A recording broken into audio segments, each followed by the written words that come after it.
أعوذ بالله من الشيطان الرجيم بسم الله الرحمن الرحيم ووصينا الإنسان بوالديه حملته أمه وهنا على وهن وفصاله في عامين أن اشكر لي ولوالديك إلي المصير. Artinya, kami mewasiatkan kepada manusia agar berbuat baik kepada kedua orang tuanya. Ibunya telah mengandungnya dalam keadaan lemah yang bertambah-tambah dan menyapinya dalam 2 tahun. Bersyukurlah kepadaku dan kepada kedua orang tuamu. Hanya kepadaku kamu kembali. Quran Surat Luqman ayat 14. Ayat ini mengandung makna dalam bahwasanya sebagai manusia mendapatkan perintah agar berbuat baik kepada kedua orang tua. Hal tersebut berkaitan pada ayat sebelumnya di mana dijelaskan bahwa Luqman, yaitu bukanlah seorang nabi, memberi wasiat kepada anaknya agar senantiasa bersyukur.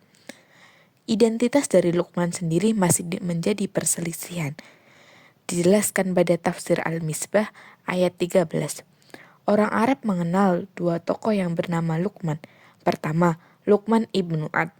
Tokoh ini mereka agungkan karena wibawa kepemimpinan, ilmu, kefasihan, dan kepandaiannya. Ia kerap kali dijadikan sebagai permisalan dan perumpamaan.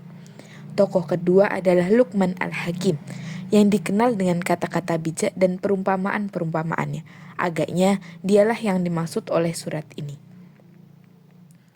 Pada ayat 13 dikisahkan akan Luqman yang menasihati anaknya agar senantiasa bersyukur pada Allah Subhanahu wa taala, lalu disambungkan dengan ayat setelahnya. Ayat berikut dinilai oleh banyak ulama bukan bagian dari pengajaran Luqman kepada anaknya. Ia disisipkan Al-Quran untuk menunjukkan betapa penghormatan dan kebaktian kepada orang tua menempati tempat kedua setelah pengagungan kepada Allah Subhanahu wa taala. Memang, Al-Quran seringkali menggandengkan perintah menyembah Allah dan perintah berbakti kepada orang tua. Tetapi, kendati nasihat ini bukan nasihat Luqman, namun itu tidak berarti bahwa beliau tidak menasihati anaknya dengan nasihat serupa. Al-Biqai menilainya dengan lanjutan dari nasihat Luqman.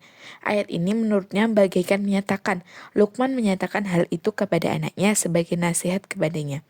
Padahal kami telah mewasiatkan anaknya dengan wasiat itu seperti apa yang dinasihatkannya menyangkut hak kami. Tetapi redaksinya diubah agar mencakup semua manusia.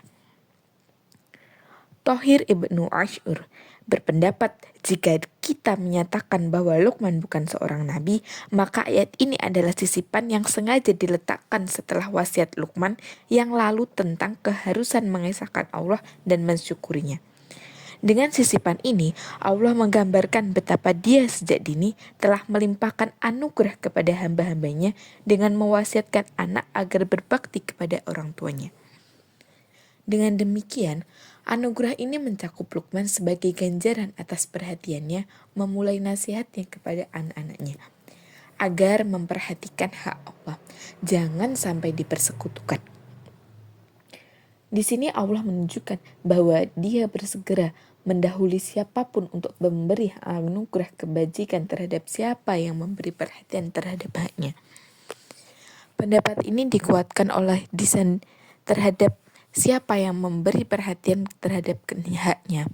Pendapat ini dikuatkan oleh disandingkannya perintah bersyukur kepada Allah dengan penghormatan kepada ibu bapak. Apakah kandungan ayat tersebut merupakan nasihat Luqman secara langsung atau tidak? Yang jelas, ayat ini bagaikan menyatakan pentingnya menghormati orang tua, terutama ibu. Mengandung selama 2 bulan dengan keadaan yang lemah, ditambah-tambah pula kelemahannya, merujuk pada penggalan ayat yakni wahnan ala wahnin. Lalu dia melahirkan dengan susah payah, kemudian menyapinya selama 2 tahun. Ini jika orang tuanya ingin menyapikannya secara sempurna. Wasiat kami itu adalah, bersyukurlah kepadaku karena aku yang menciptakan kamu dan menyediakan semua sarana kebahagiaan kamu. Dan bersyukurlah kepada dua orang tuamu karena mereka yang akan jadikan perantara kehadiran kamu di pentas bumi ini. Kesyukuran ini mutlak kamu lakukan karena hanya kepada Allah dan padanya tempat kembali untuk kamu pertanggungjawabkan kesyukuran itu. Dan pada penggalan ayat wa fisaluhu fi amaini, dan penyapiannya di dalam 2 tahun mengisyaratkan betapa penyusuan anak sangat penting dilakukan oleh ibu kandung. Tujuan penyusuan ini bukan sekedar untuk memelihara kelangsungan hidup anak, tetapi juga bahkan lebih-lebih untuk menumbuh kembangkan anak dalam kondisi fisik dan psikis yang prima.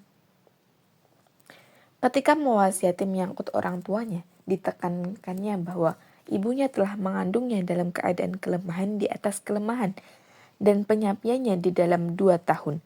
Demikianlah seharusnya materi petunjuk atau materi pendidikan yang disajikan.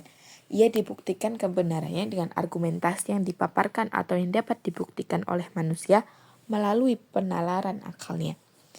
Metode ini bertujuan agar manusia merasa bahwa ia ikut berperan dalam menemukan kebenaran dan dengan demikian ia merasa memilikinya serta bertanggung jawab mempertahankannya.